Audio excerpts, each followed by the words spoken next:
have the pleasure of welcoming some community members who I'm really pleased that are here. Jack Jovan, Chair of the Town Council, is present today. Thank you very much for your attention and for being here with us. David Adams, also Town Council members here with us. John Daniel from the Town Council. Gus Steves from the Town Council. Former Town Council Chairperson Denise Clemens is also with us today. We appreciate that. To me, it's fabulous to have so many folks from elected positions here in town paying attention to what's happening in our schools. We need their support and their partnership, so it's awesome that they could spend some time with us. So I really thank you for being here. We also have Martina Shea from the school committee, so thank you, Martina, for being here. We have Bill Fredericks representing Senator Fatman here today, so thank you. Very special thanks to Peter Durant, State Representative, for taking time to be here with us, so thank you. Appreciate it very much. Again, it's really important for folks to know at the state level what's going on in Southbridge, because we do have a microscope on us, and so it's awesome that they can spend time with us and learn a little bit about one of our most important initiatives, so thank you. I also want to thank the SEA, Dave Williams, Darcy Pratt, and Mel Blake for your cooperation, support of today's event.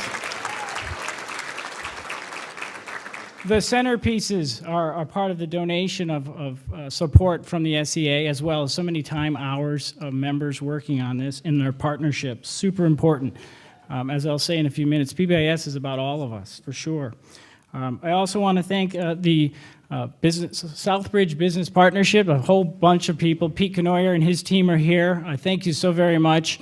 I've met with them multiple times since I've arrived, almost a year ago, and I'm super impressed that the businesses here in town really want to see all of us have the best opportunity to be super successful. That's not always common. So Pete and the Southbridge Business Partnership, thank you all very much for being here.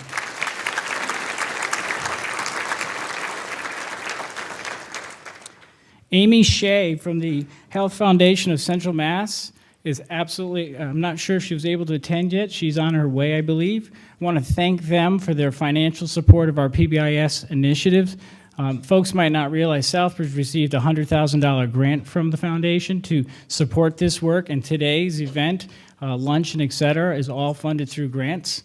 And for all of us taxpayers, that means this is not local taxpayer dollars that are paying for this. This is charitable support of really important work, and they've helped really plant the seeds for what we're going to do moving forward. So very many thanks to Amy Shea and her group. And finally, I know there's a lot of thanks, but this would not be possible without our partnership, our strategic partnership with the University of Connecticut. We're very pleased that we have George Sugai, who quite candidly might know the most about PBIS of any human being on the planet. He's going to admonish me for that comment later. He's a very humble person, but very knowledgeable, and we are super pleased to have his support, his friendship, and the partnership with the University of Connecticut. So George, thank you very much for taking time to be here with us today. And George's team, Jen Friedman, who's spent countless hours with us in the district already. Jen, thank you very much. Adam Friedberg, Tamika LaSalle, and Susanna Everett are also team members from the University of Connecticut working with us. I want to thank all of them very much. And finally, the Southbridge Inn for allowing us to be here. This is very important work. It's a very important time, and their sponsorship and support is very much appreciated. So with all the thanks, a few comments, and then I'm going to get down because you're already tired of hearing from me, I'm certain. But you know, about a year ago, I said climate and culture is our #1 priority. We're 10 months in, and sometimes it's hard to feel like we've made progress, but other times, when you look at the data, and I know that it's not always readily available to people, you've all made tremendous progress, tremendous. So today's lunch is also a celebration of your work. So thank you, the teachers of Southbridge.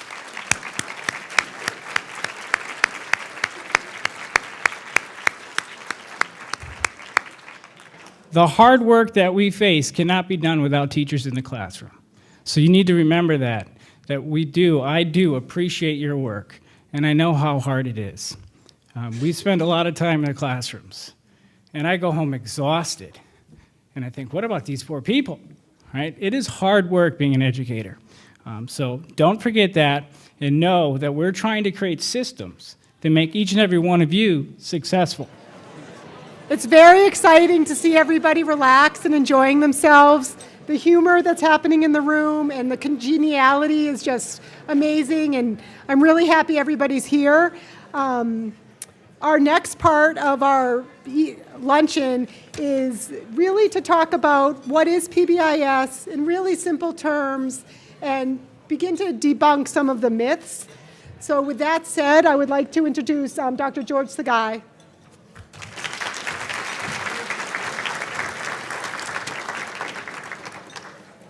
Hello, everyone. Hello. Good to see you all. It's great to be here, and I'm going to kind of make some stuff up. Margot said just show up and have lunch, and then she said now you have to speak. So I'm going to make up a few things for you.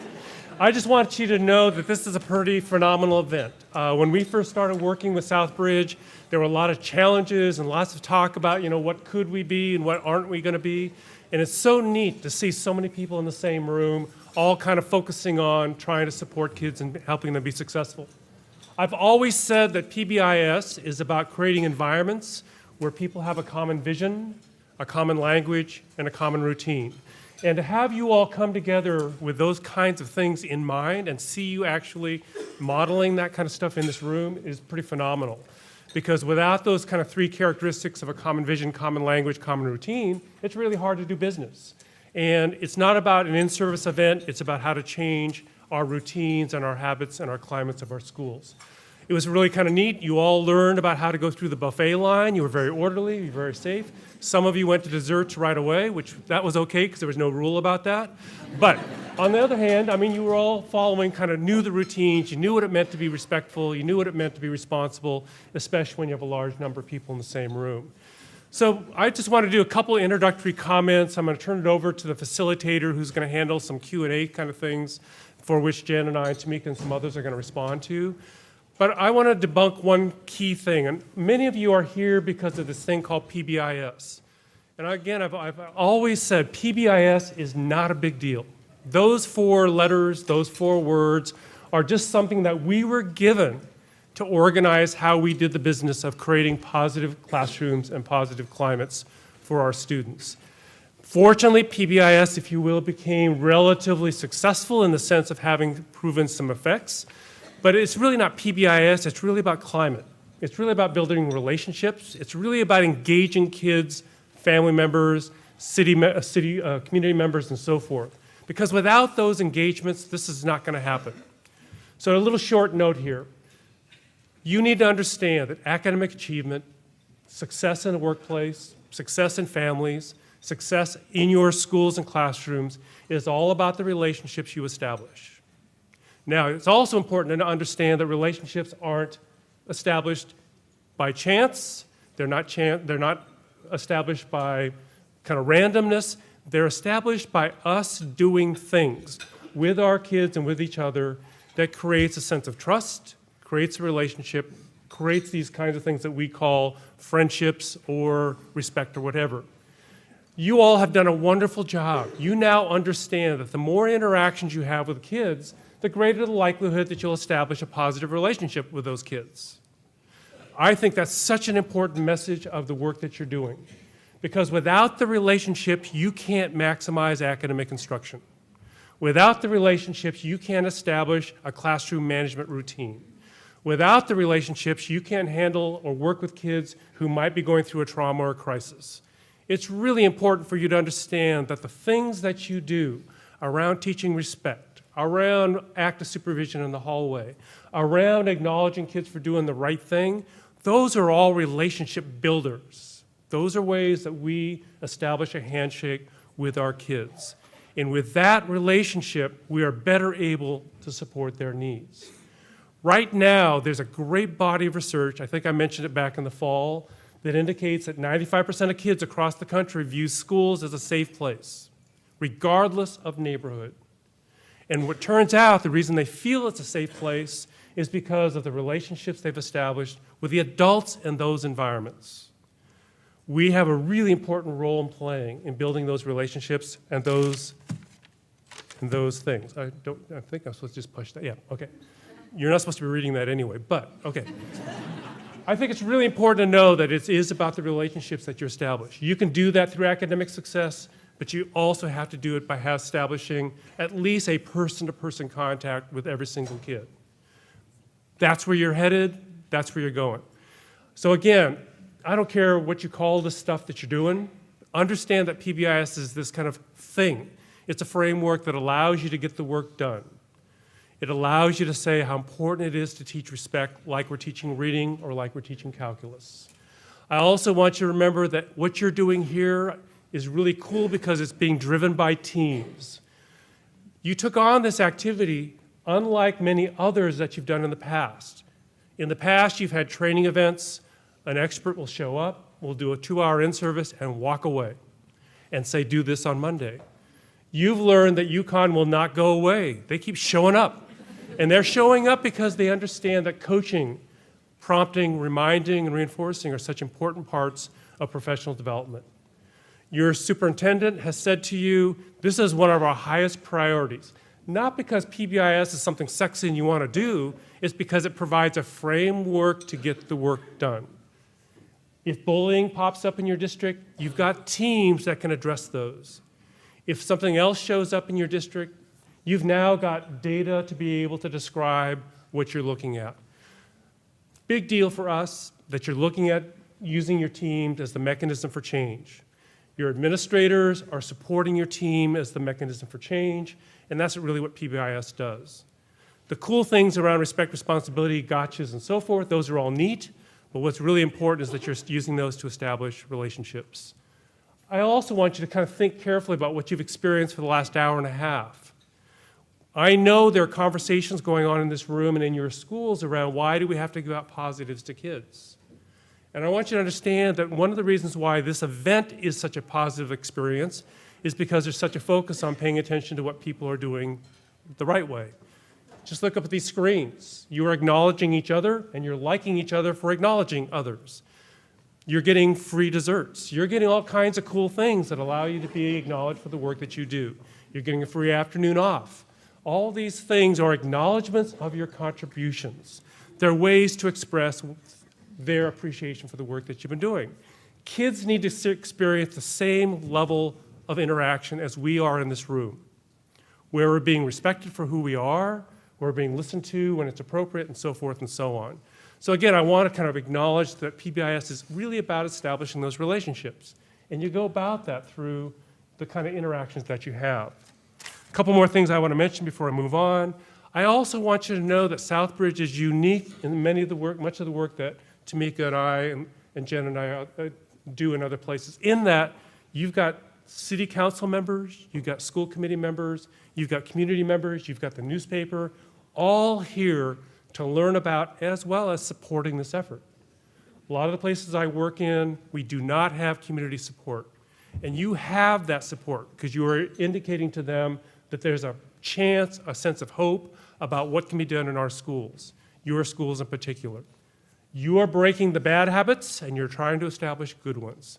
And the bad habits are hard to change, but you have hope in the sense of establishing these new habits across your school, across your parents, and across your communities and so forth. So pat yourselves on the back for that effort. Give yourself your own gotcha. Take the rest of the week off, whatever that might be. And the last thing I want to mention, I really want to commend you on your work because much of the work that Jen and Tamika and I do have to do with school safety. And many of the times that we get requests for assistance on technical assistance and so forth is after something traumatic happens. I really am encouraged by your work because you're creating an environment that focuses on how to prevent serious things from happening, how to keep kids away from the dark side and keeping them focused on being on the side of the force or what have you. The goal here is to think about creating environments where kids don't have to react to problems, but instead have the tools to be able to prevent them from happening in the first place. My world right now is around working with some kids who have been bullied. Those kids have now, some of those kids have actually expressed some of their frustrations through inappropriate behavior, and we're having to react to the bullying. What you're doing here is you're saying bullying is unacceptable, that we're going to go through the process now of making sure that bullying is something that we think about ahead of the times before it occurs. So this whole notion of prevention is a big deal. All right, so that's a lot of words for saying nice job. It's a lot of words by saying you got a lot of work in front of you. It's a lot of words by saying your investment in this effort is important, and your investment is going to have an effect. We're already seeing that. I want to pat you on the back again also. It's only been a few months since you've been embarking on this activity. I know that every one of your teams has a TIC that's been completed, a team implementation checklist. I know that there is a TFI for every school. I know that many of the schools have completed the school climate survey. I know that schools have actually looked at their SWIS data to make decisions.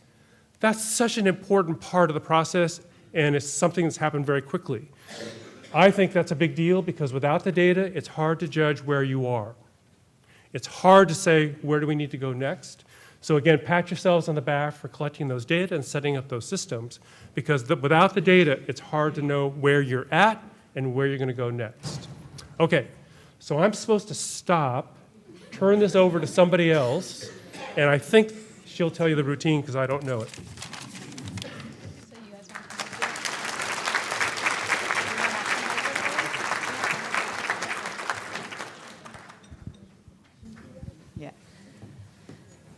So I'll just echo everything that George just said, that you guys are doing phenomenal work at a really fast pace. It's really incredible to watch the work that's happening here, and it's a privilege to kind of get to see you guys make this all happen. We're going to take a couple of minutes. Hopefully you guys have heard this message from your school teams, but one of the things we want to make sure we do is take time to have dialogue about why we're doing this, what it is what we're doing, what makes sense, what doesn't make sense, what does this look like? And so you've been entering your questions all day. We've got kind of the top ones that we're going to address. The rest of them are going to become sort of a frequently asked questions. Your school teams will be able to address them as well. But we want this to be an open dialogue about what it is that we're doing, why we're doing it, and to address some of people's concerns or questions about PBIS. So we're going to kind of tag team in answering these questions. Jen's going to read us some of the top questions and kind of skip around to get different topics. If we don't get to your question, go to your school team and ask it. Your school teams are ready to help with this dialogue. You have fantastic coaches in every school that are ready to help with this, and they can reach out to us if they don't know the answer. And so, but you've got capacity here to answer most of these questions as well. So we'll start into them. All right. So let's go with the first one. So how can we provide meaningful consequences for habitually disruptive, rude, dangerous students who severely impact the ability of an educator to effectively run a class?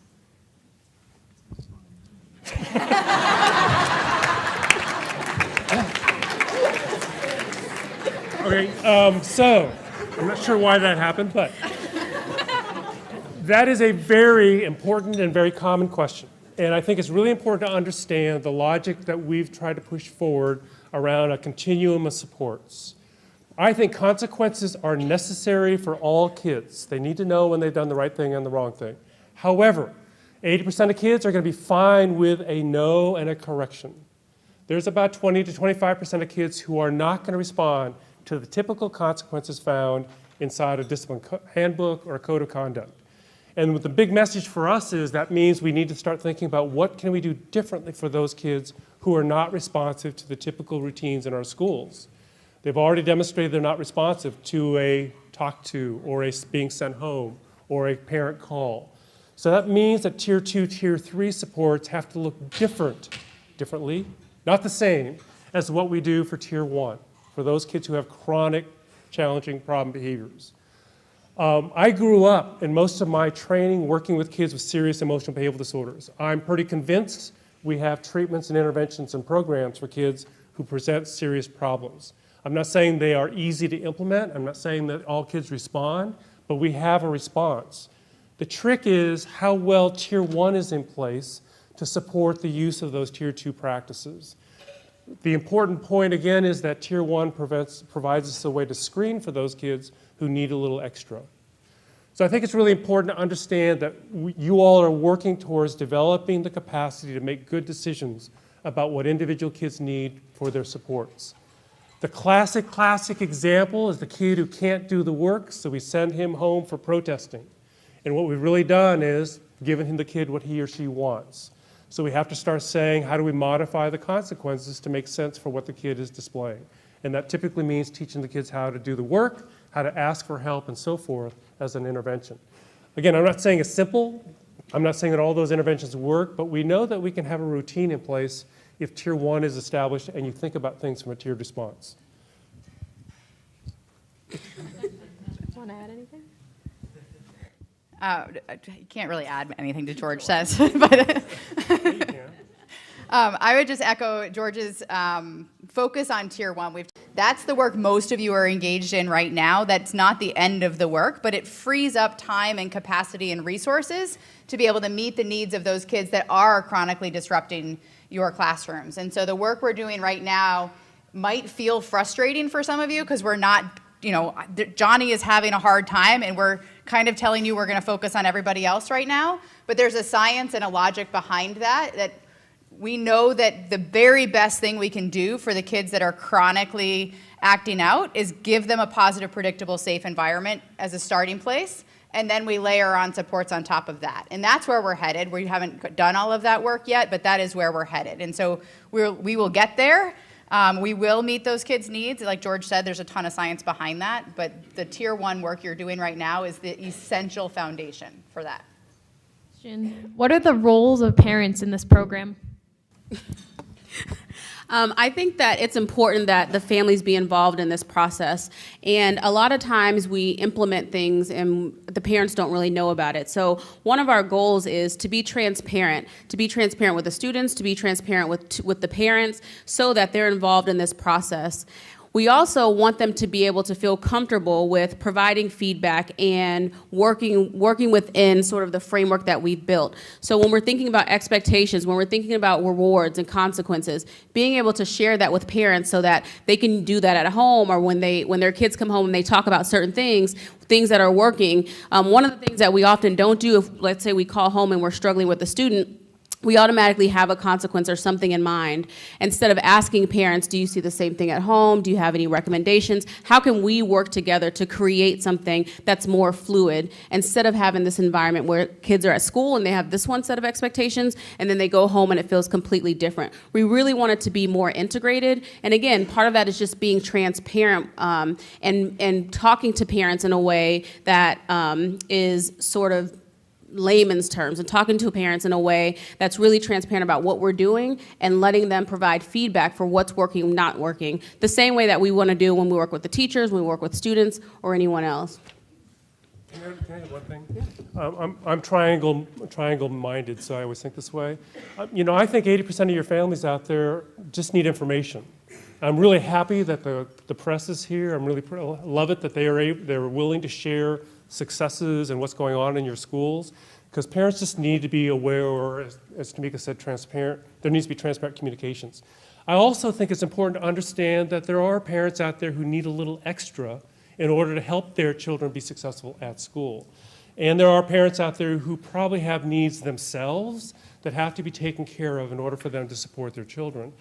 What I like about this event is you have people in this room that are part of the community here saying, we can create a handshake with you all at the school to support those kids and families who might need more than the school can provide.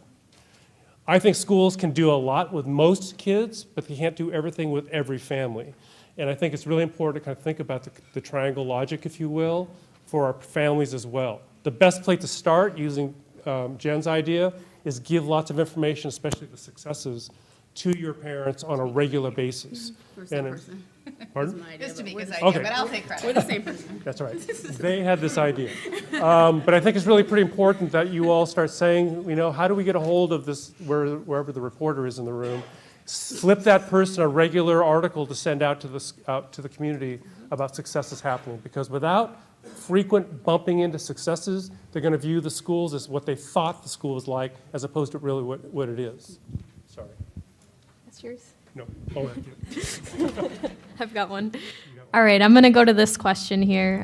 What about the kids that are always following the rules but are never rewarded since the focus is always on kids not following expectations or on trouble kids? I love this question, and I think it speaks a lot to why you guys go to work every day, and you're you're caring about every kid in your school. So these kids are the kids. That's why we're doing this. We're doing this to recognize those kids who show up every day. They put the effort in. They're in class on time.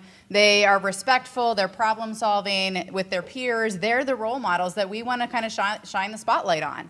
And so a big piece of what we want to do is when we put in place systems to teach and recognize, we've got role models already in your schools. Let's call on them to be part of the leadership team, particularly at the secondary level. You use your kids. They're going to be the ones that, like, they've got a stake in this game too.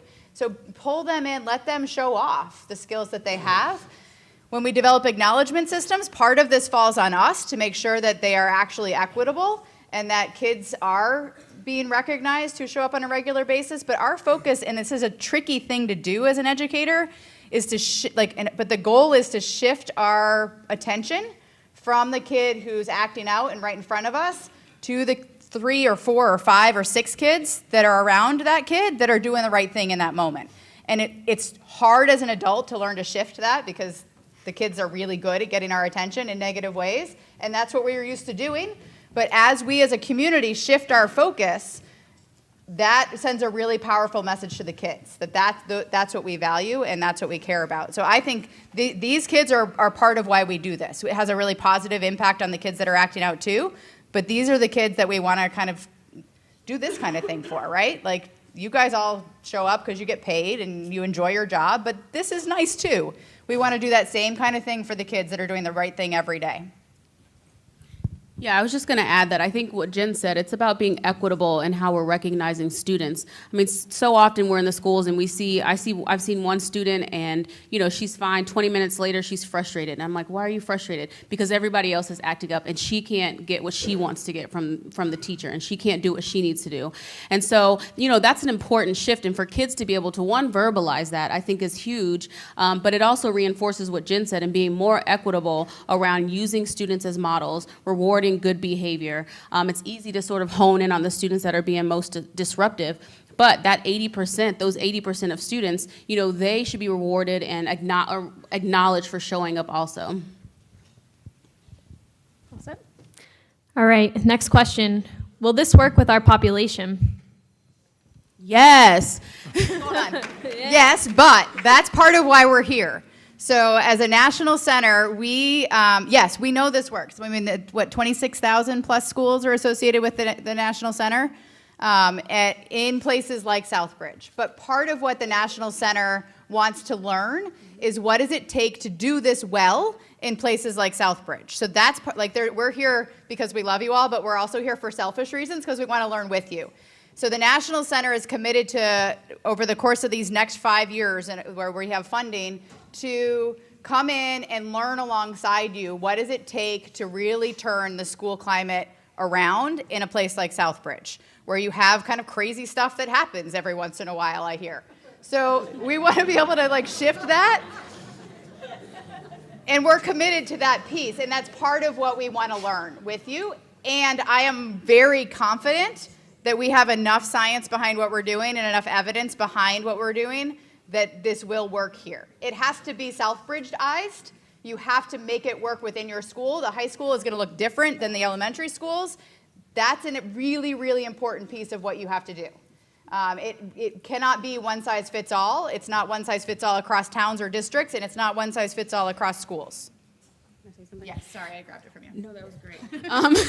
But I just want to add, like Jen said, I mean, it really is about contextualizing how we implement the framework. And across elementary schools, the expectations look different. There are so many different considerations that when we're meeting with schools, we have to think about what is evident in one school isn't evident in another. And so, like Jen said, I mean, it's a learning process for us, but that's why a lot of our conversations are about what do you think? What is feasible for you? It's not this one-way direction. It really is about us working together because you're the ones who are with them every day. You're the ones who have grown up here and worked here and been in the district. And so it's important for us to work with you to think about how do we contextualize what we know works in a way that's going to be helpful and consistent and produce the outcomes that you want and that you're looking for. I just had one thing, and that is, I was talking to the reporter just before lunch, and he was asking about, well, can this be done in Southbridge? And I said, you know what, one of the most interesting thing about all the 26,000 schools we worked at, plus the other 3,000, 4,000 around the world, every single school we work with says, but we're different than that other school. Every single school says that. We're different. I said, why are you different? Well, because we're on an island, because we're rural, because we have kids this height. Every single school says they are different. I say, what's your biggest problem? Bullying. They have the same problem behavior. We want our kids to be respectful. It's really fascinating. Yes, you have your own local unique features, but you know what? You're all the same. Which is not a good thing to say to you all, but I mean, you're all unique and you're all, whatever, but it's really fascinating that everybody views themselves as being so different that they can't do something that could work. It's not a good excuse anymore. I mean, I was just in Jamaica, and you can go to all the 200 schools we have going in Jamaica right now and look on the wall. They have respect, responsibility, and safety in many of those schools. Now, they use patois to teach it, and they have different examples, and they have barbed wire around some of the fences, but same stuff is being taught through the matrices. They're still giving out little tickets, but they use it in a different way because they have to use patois instead of Southbridge, whenever that language is here. So I think it's really important to understand, yeah, you are different, and many of those features are unique, positive features. How do you take advantage of that? So the answer is yeah, absolutely. If you can teach your kids to read here, like you can teach kids in Spain to learn how to read English, you can teach them how to be respectful here in the same way. So. No, you can keep that. All right.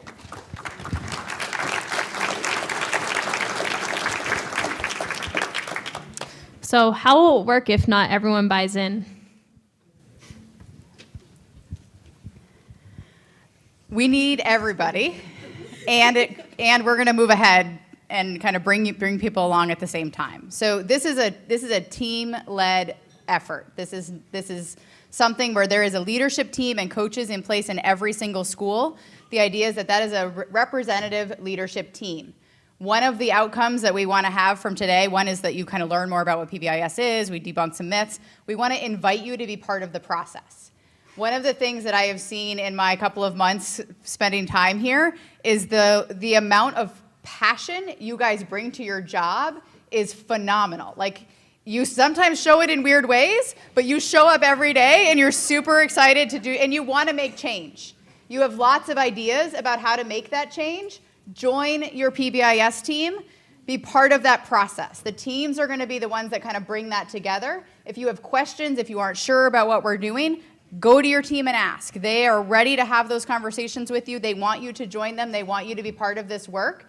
If you are sitting I pick on people in the corner because that's where I like to sit, but if you're sitting in the corner going, I don't buy into this, there's probably some questions that you don't have answered yet. Maybe you have a previous experience where you saw this kind of start and stop and start again, and maybe it wasn't done very well. Maybe you don't believe in what we're doing because you don't fully understand what we're doing yet. So ask those questions to your team and to your coaches and to your administrators and join the process. This will work when we get people on board, when we get families on board, when we get the kids on board. But it has to be something that is led by the team within your school. If you don't feel like you're represented on your team, speak up. Join the team. Nominate somebody else to join the team. But that should be where you feel like you have a voice. If you have ideas about how to change things in your school, bring them to that team. That's their job, is to change the climate and culture in your schools. I think also one of the things that we heard early on, which is probably not that surprising, is how long are you going to be here for? Are you going to stay? And I think that was one of the big messages that was important to get across early on. Like Jen said, like, we're here to stay. whether you like it or not, but hopefully you like it. But it is important for us to know that this is a commitment that we have with your administrative team. And, you know, we are so appreciative for you guys not only showing up, but for participating. And so even though there's been some hesitancy, you know, it's just seeing the growth and seeing people really be committed is empowering for, I think, all of us. And so knowing that, yes, we're here to stay and we're here to work through this process with you and learn with you and not just, again, have this top down, but we want to know what's working, what's not working, how do we change that to make it work for each school, for the district overall, depending on the setting. All right. So what do you do with students who honestly don't care about rewards or praise and continue to be defiant or throw away their skill tickets? So just a couple comments about that. One is, I think it's really important to be careful about what kids say versus what they do. There are kids who are going to say, I don't want that stupid ticket because their friends see them getting it. I think there are kids out there who are going to say, you know what, I don't like adults talking to me because my friends think I'm, you know, whatever. So I think it's really important to consider the context in which you are hearing feedback about how the positives don't work or whatever those words might be. It's really fascinating to me to hear kids say these tickets are stupid and then show up later saying, you know what, I just want to let you know I appreciate hearing something. You know, and as I've always said, the tickets are just a means or a vehicle for establishing a handshake with a kid. Kids sometimes say things about what they're experiencing that don't actually represent their actual experience with that event. I'm going to go off task, don't let her leave this room. My daughter works for TJX just down the road from here.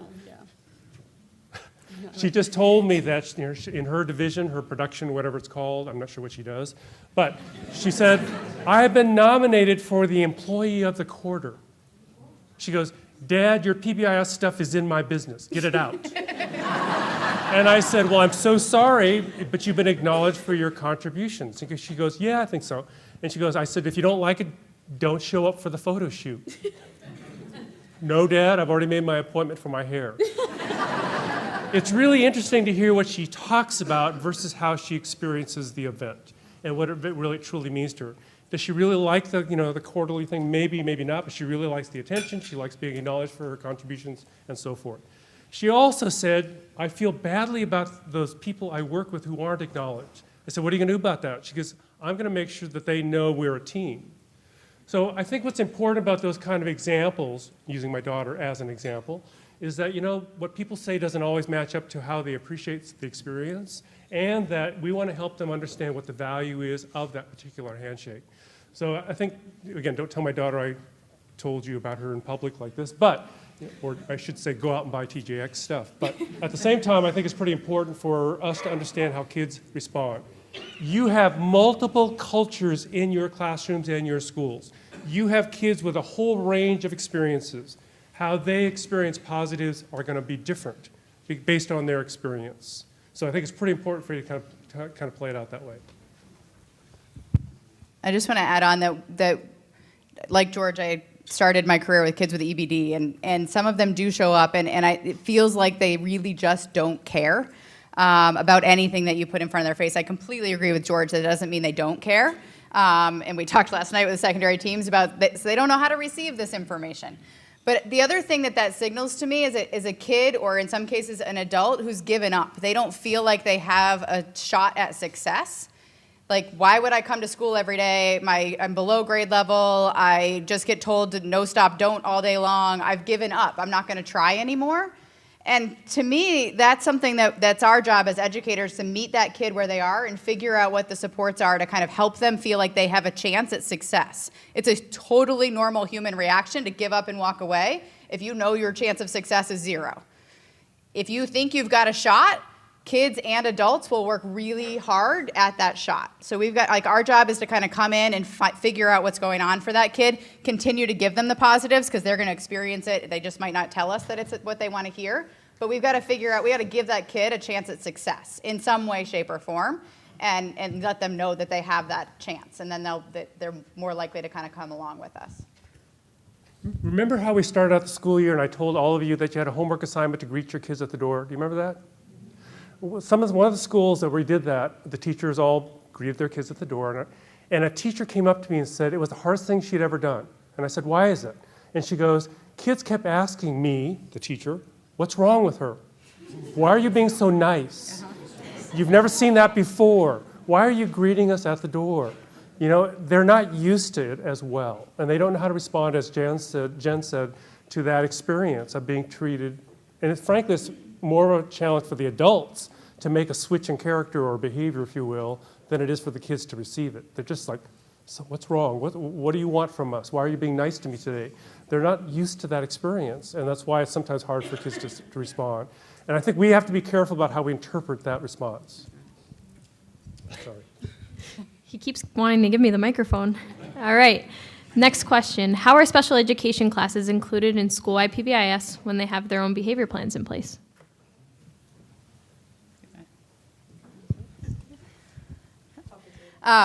So special education, I mean, so PBIS,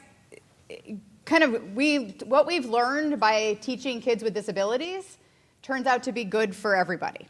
And that's kind of how I found PBIS. I told you I started out with kids with EBD, and I learned that in my classroom I could get them to be successful, but then they would go to the cafeteria or they would go to their general ed classroom and things would fall apart and they would land back with me really quickly.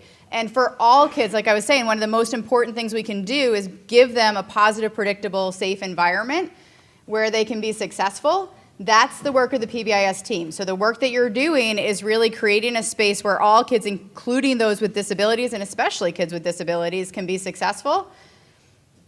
As we layer on supports on top of that, of course, kids with disabilities are going to need individualized support and individualized plans. But the work we're doing to benefit everybody, one of the things we have to hold ourselves accountable to is that it really is benefiting everybody. And so as you guys are using your data to kind of check, and office discipline referrals are going down, yay, let's celebrate. Oh, but wait, we've got a spike in our special ed group.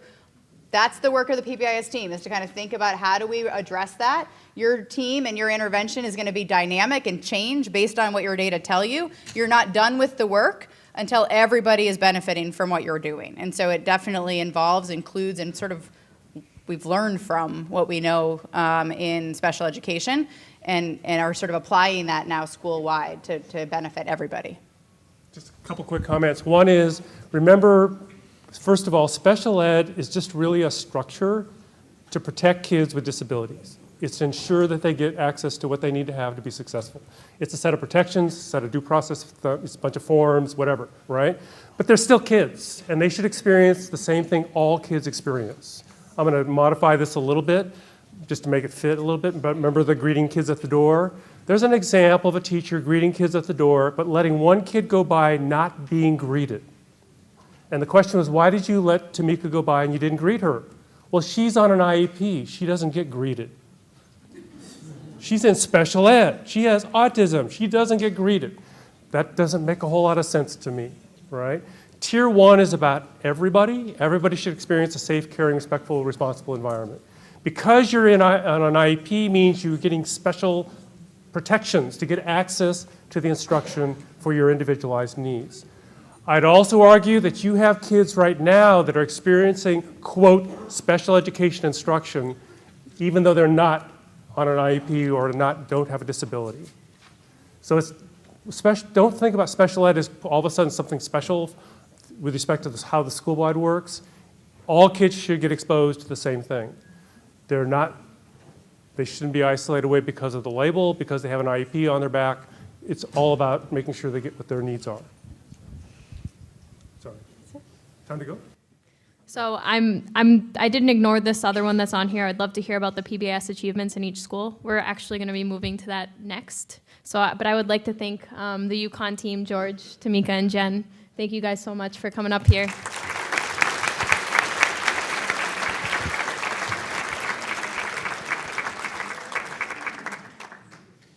All right, so we're going to move on to the next part of our programming.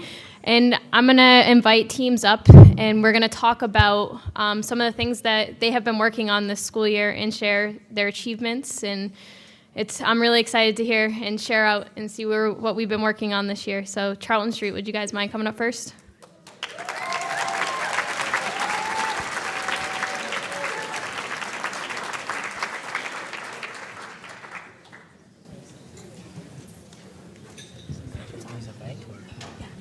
either one. That one works.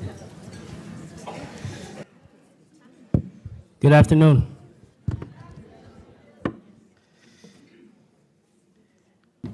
My name is Valenti, and this is our PBIS team over at Charlton Street School. I am the adjustment counselor at Charlton Street School, so happy National Counselors Week to all the counselors in the room today.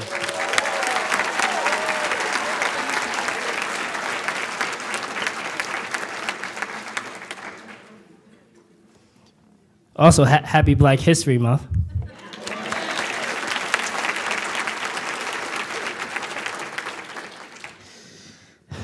It has been a great year here at Charlton Street School. We have done more and serviced more students than we've ever had before. With the support from administration and their direct involvement, we've been able to make decisions rather quickly through our PBIS team school-wide. So I just want to give a shout out to our leader, Judy Masonette, for all of her support, and our leadership team.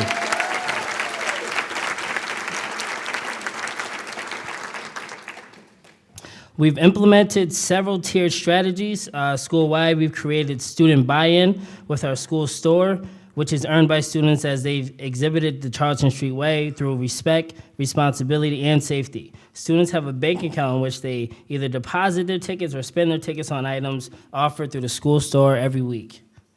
We've created a number of student-led clubs that foster leadership, social skills, and friendships that will last a lifetime. These esteemed clubs include the Gentlemen's Club, Sister to Sister, Spirit Club, and a cheer team for our Teachers vs. Students basketball game. This has worked to create and restore a negative self-image for some of our students who've struggled behaviorally and academically. We truly believe that our students have the potential for greatness. To believe in something does not mean it is there. However, we've seen results. For example, one student comes to mind, has averaged over 30 office referrals a year. He's actually started the school year off this year with 4 office referrals through the first 2 months. Since we've started the Gentlemen's Club in October, he has had 0 office referrals since October. As a matter of fact, he's one of the students of the month for 5th grade last month.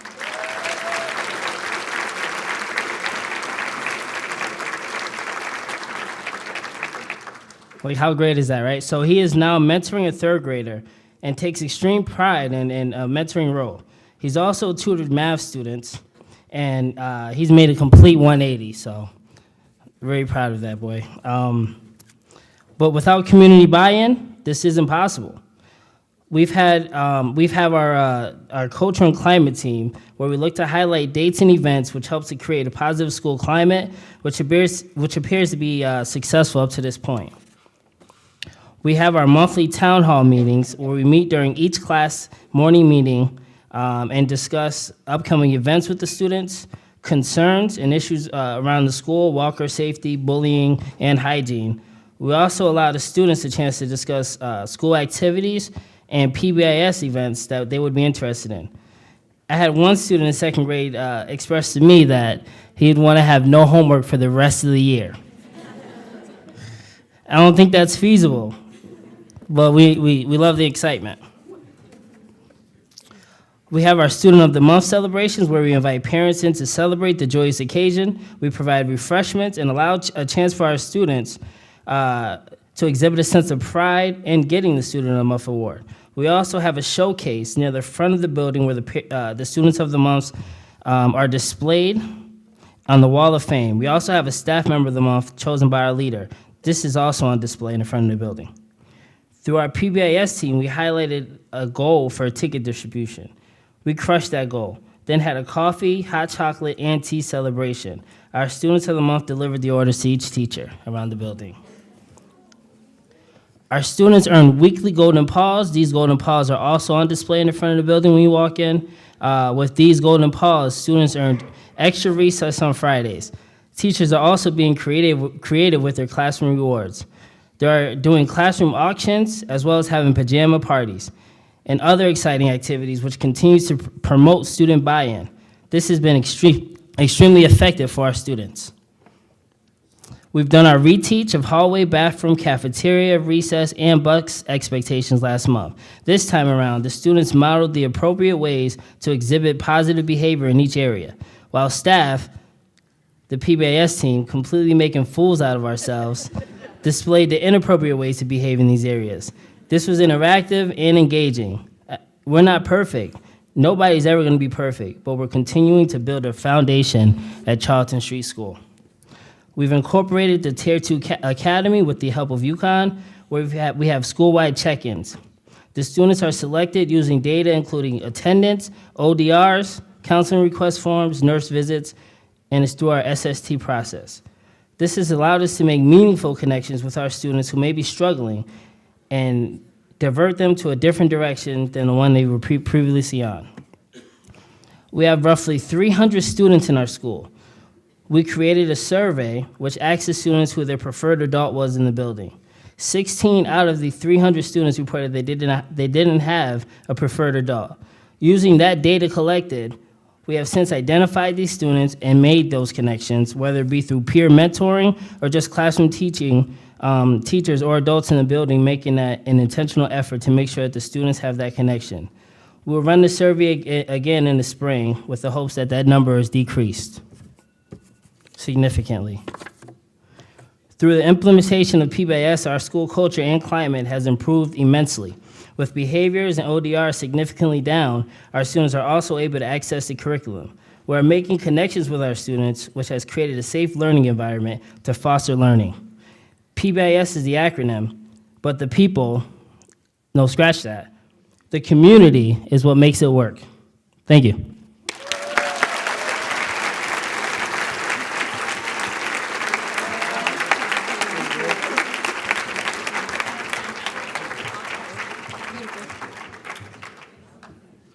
Thank you, Charlton Street School. Can I please have Eastford Road School PBIS team?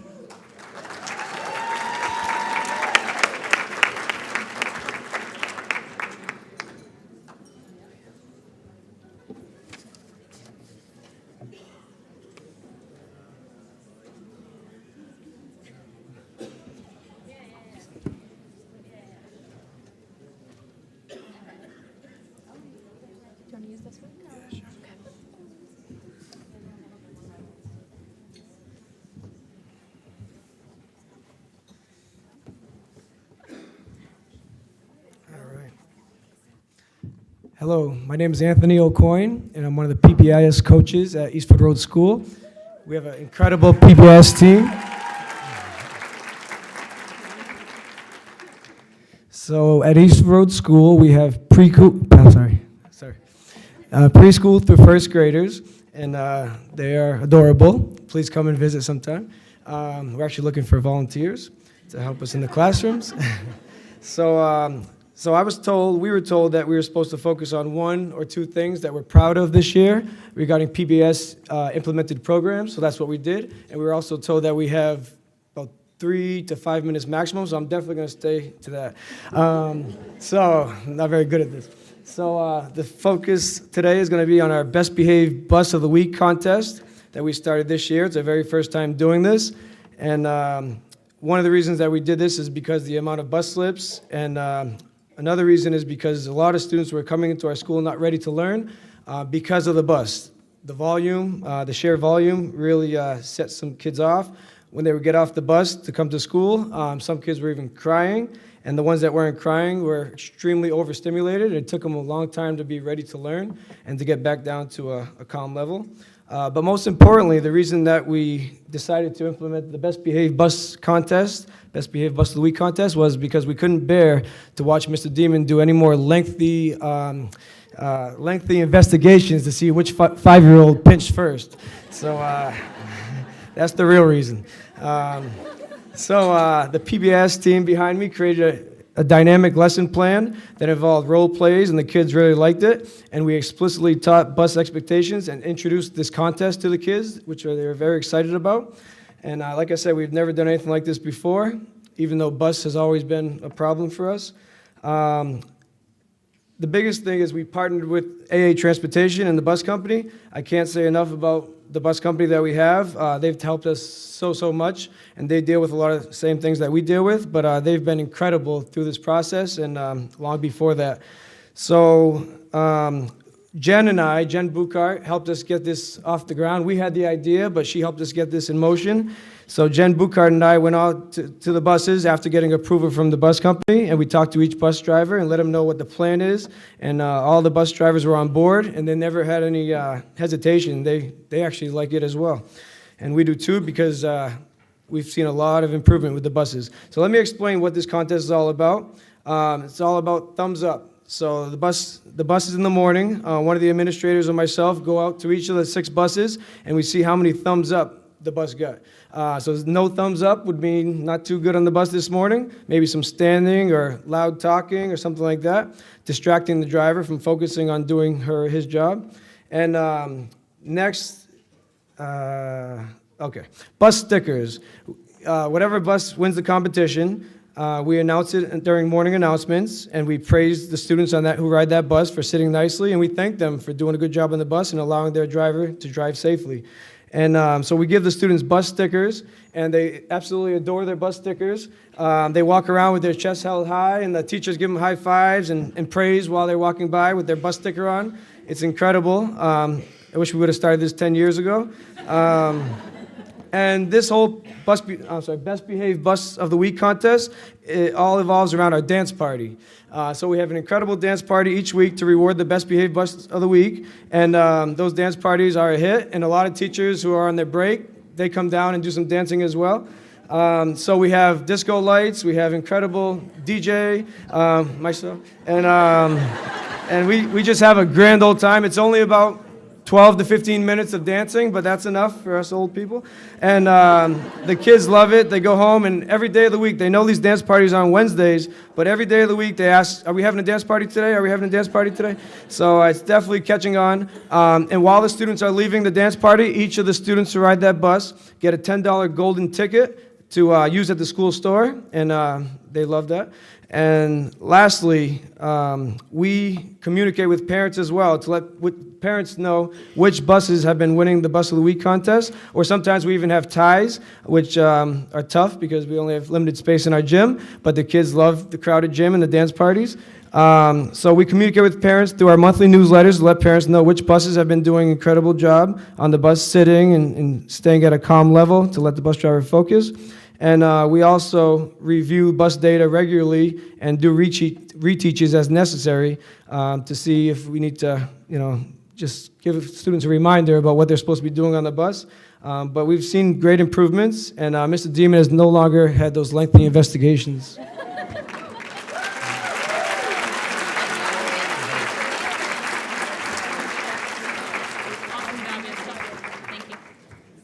Thank you, Eastford Road. Can I please have West Street School PBIS team?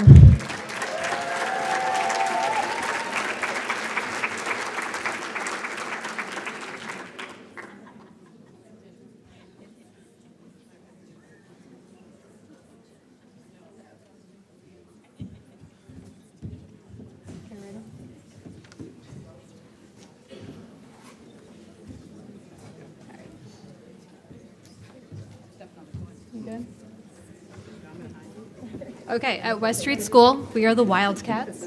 Our students earn, thank you. Our students earn Wildcat Cash individually for following expectations for being safe, responsible, and respectful. Our whole classes can earn Golden Paws for showing as a whole class that they're following those expectations as well.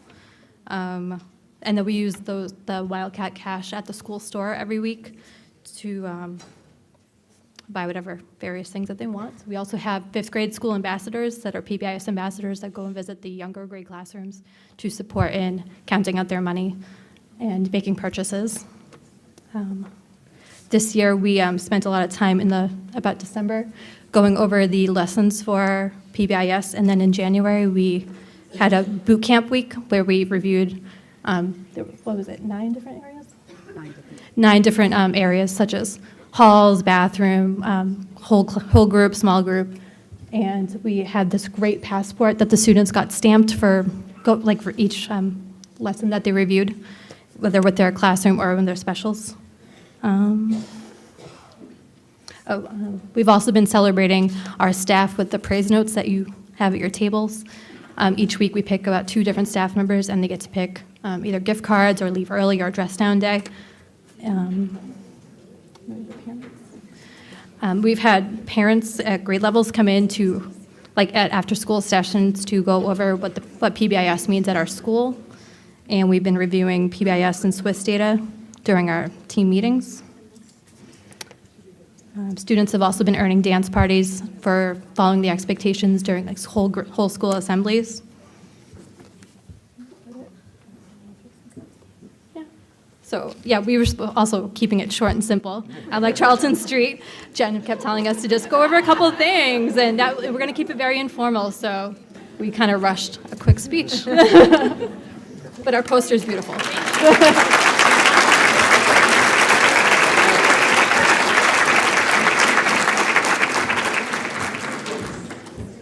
Thank you, West Street. Can I please have the Southbridge Academy come on up?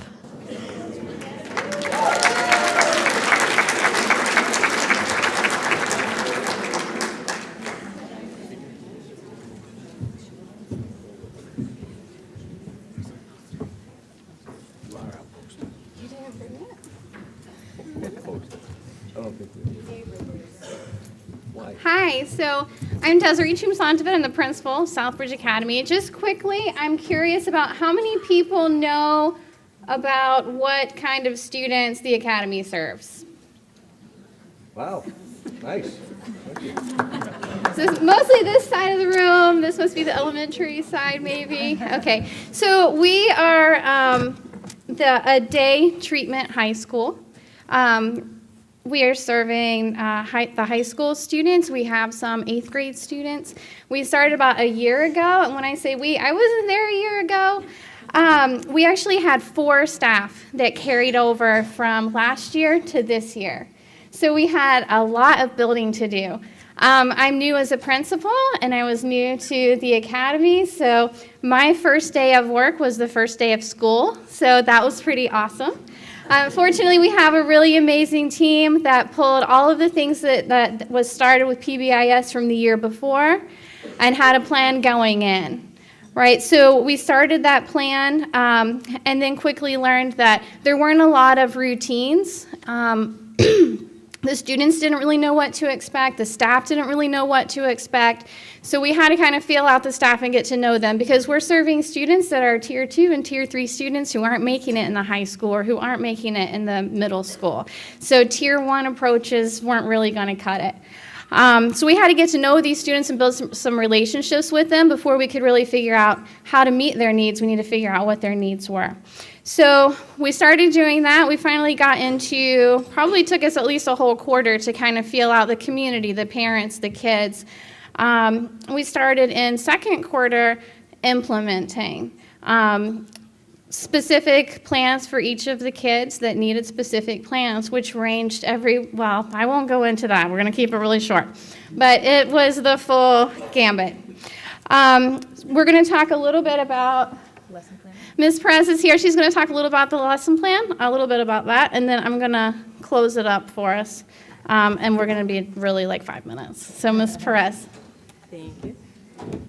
Good afternoon, everyone. So as Dr. C mentioned, there has been many different aspects of implementation, and we've implemented many different aspects of the PBIS program. But I'm just going to talk a little bit about the lesson plan that we did, and actually we did that today, so that was very interesting, to say the least. Our team was lucky enough to have the last year's PBIS team provide us with a behavioral matrix of the Academy's expectations, which include the expectations to be safe, responsible, ready to learn, and respectful. It is essential that we not only make the expectations measurable, but also standardize them across all of our classrooms. Our lesson planning process began by redefining respect based on the cultural shifts of our academic community. The team then created lesson plans that were modeled by 2 members at a staff meeting using role-playing to provide examples and non-examples of respect, and that contrast was really important for our students. The lesson was then followed by a discussion and feedback form that allowed the staff members the opportunity to express any necessary modifications. The information was then used to revise the lesson plan, which was taught today actually during our penultimate class period. The development of our lesson plan allowed the students the opportunity to connect the behavioral aspects of respect with realistic scenarios, so things that they would experience in real life, like going to maybe a fast food restaurant and ordering, or maybe just interacting with a baby cousin. So moving forward, we are looking forward to modify the respect lesson and also create any other additional lessons based on the response of the students and the feedback of the students. Thank you, Ms. Perez. So a couple of quick things staff wanted me to talk about were at the beginning of this year, the school maybe had a reputation. I don't know if any of you know the academy as the alt school, but when I walked in, that's kind of what people were calling it. Oh, this is the alt school, the alternative school. This is where the bad kids go. We would meet with some of the officers from the town, and they would say, oh, last year, it was really tough. Oh, last year this, last year that. One of our indicators was the kitchen staff kept the door closed and locked at all times, all of the doors in the kitchen, so that no students had any access until food was being served, and then the doors were closed right after food was served because of maybe some issues that happened the year before. So the good news is this year, the kitchen staff leave the door open. Yes. Right? And it kind of seems like a small win, but when you really, when you think about community, that's what our kids deserve.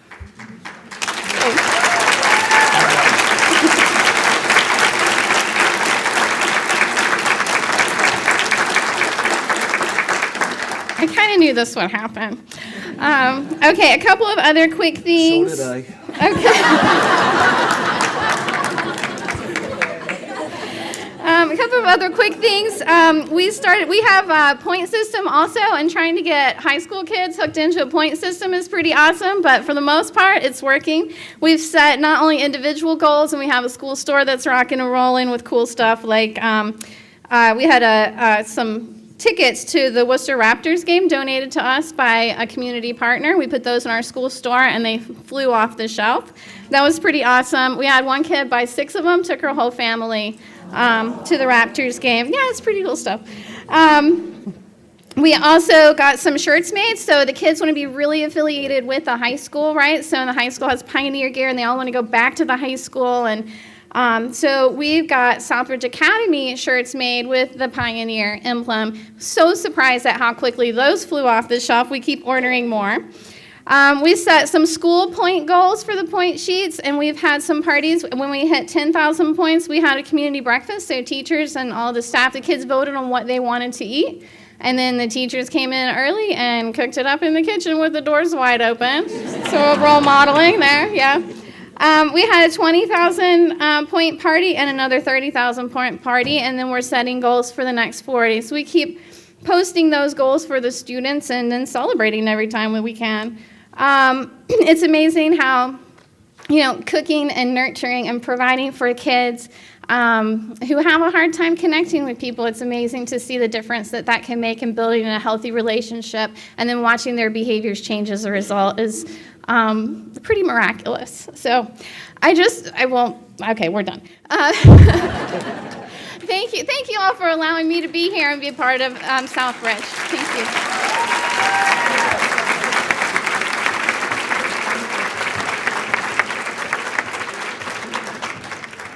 Thank you, Southbridge Academy. Can I please have the middle school PBIS team?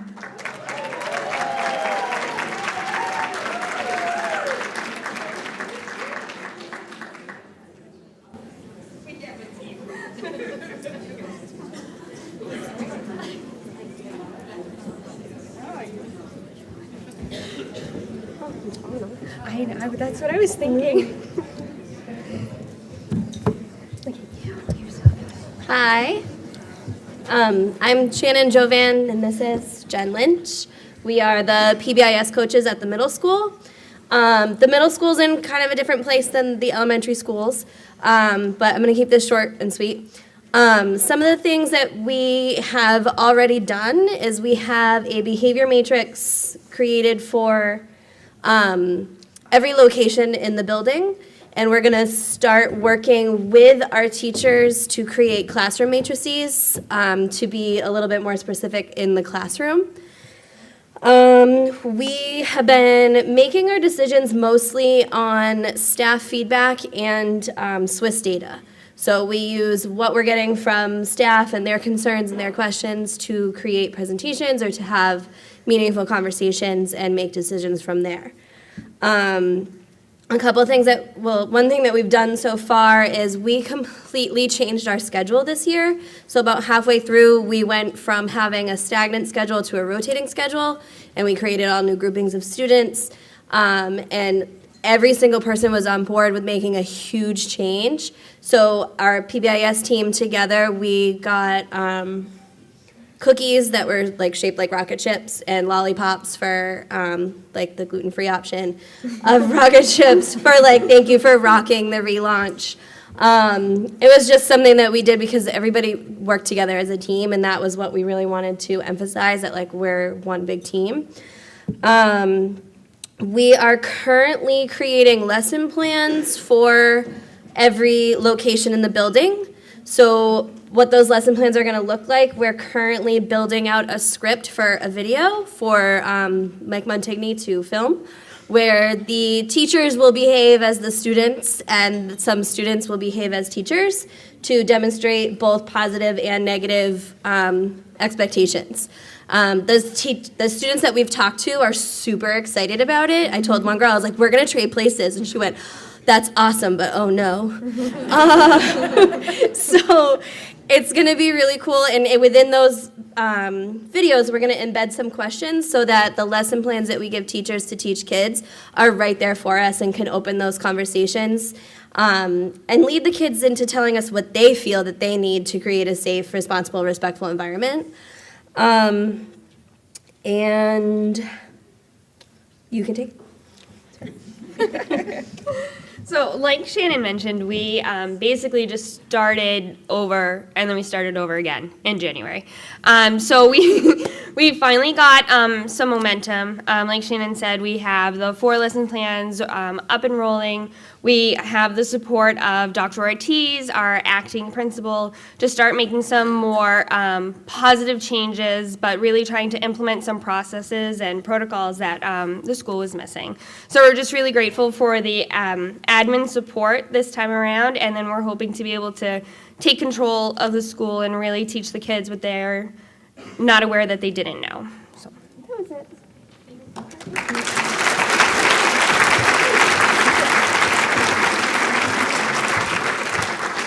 Thank you, middle school. And can I please have the high school team come on up?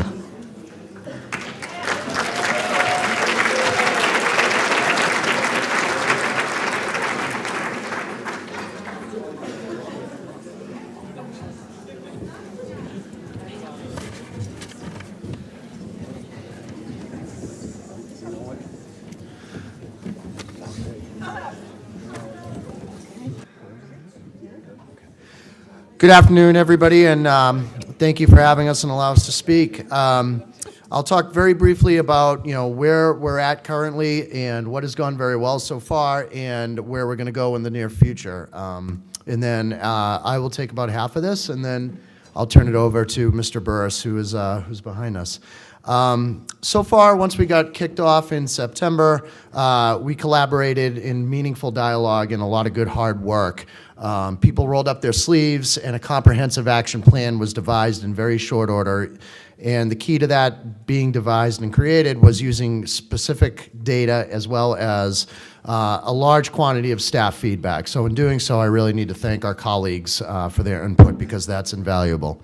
Furthermore, from that point forward, we pieced together a very detailed matrix, and I need to give a big thank you to Ms. Bridges, who helped put the matrix and all these beautiful posters behind us.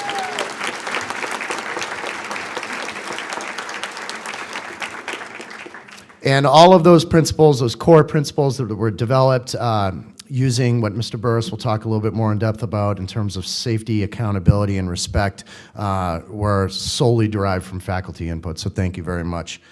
And lastly, in terms of where we are at this very moment, preparations have been underway to roll out our very first lesson plan, which would be after February break, centered on student accountability and accountability across the board in general.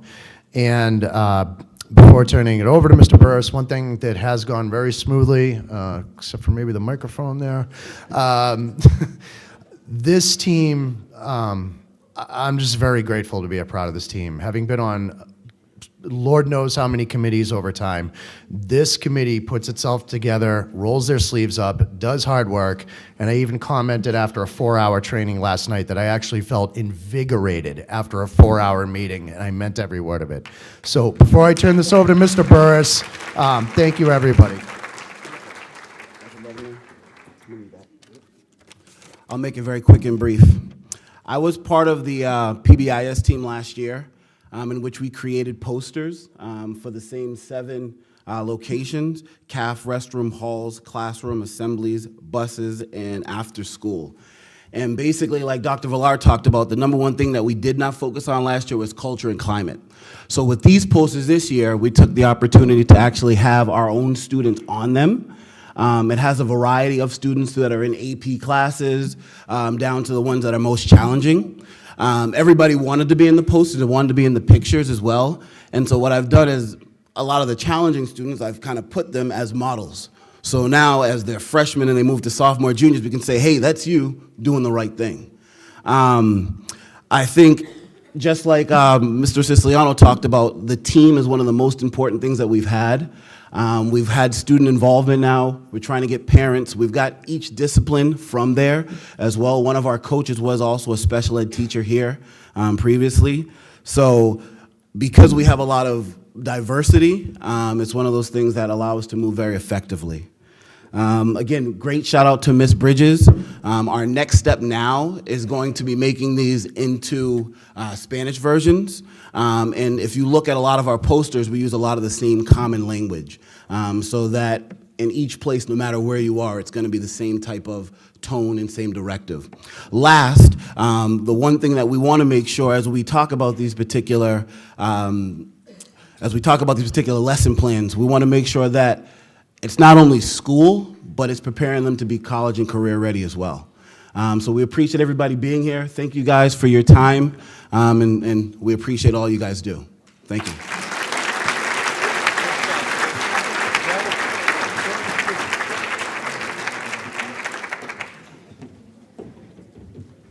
Wow, that's exciting. There's a lot going on here. All right, so we're gonna wrap up.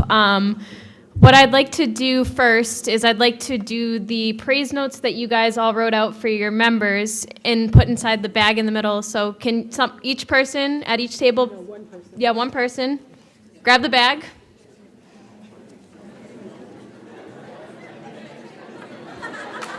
All right, we're good? And I want you guys to draw a name, and that person is going to be able to take home the centerpiece that was provided to us by the SEA. Thank you, guys.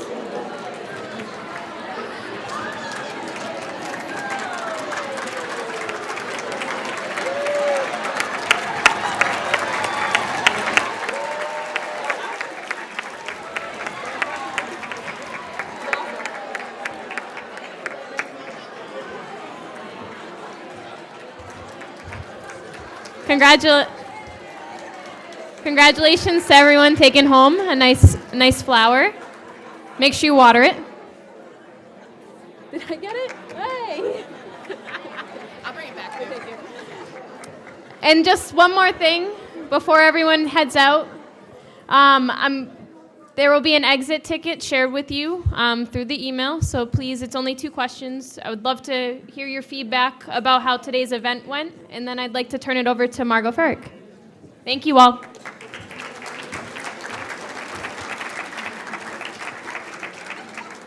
So I have 4 very quick things to share. One, thank you very much for not getting up and leaving when the clock struck 3. Greatly appreciate it.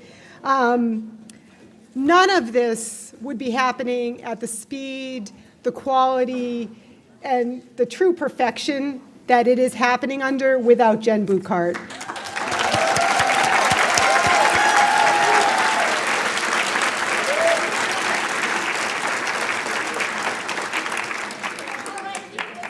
Yeah. Woo!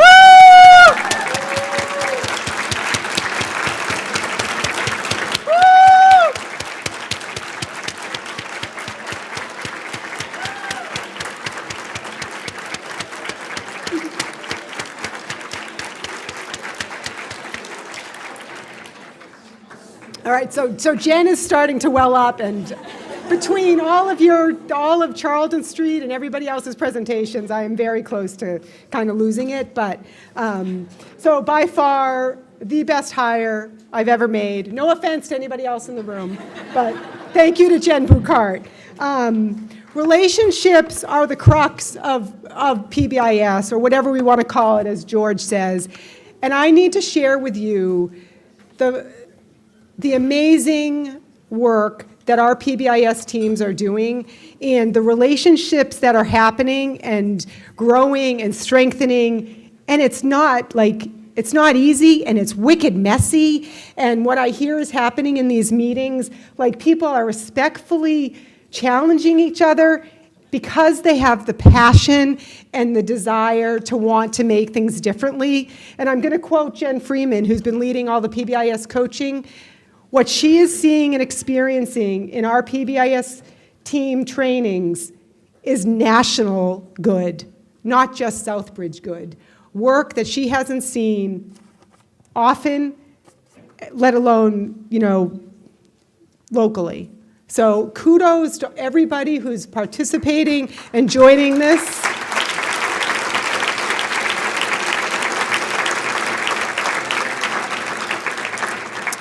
And my last comment is to UConn. From my heart, thank you for believing in us, our staff, our students, and being on this journey with us.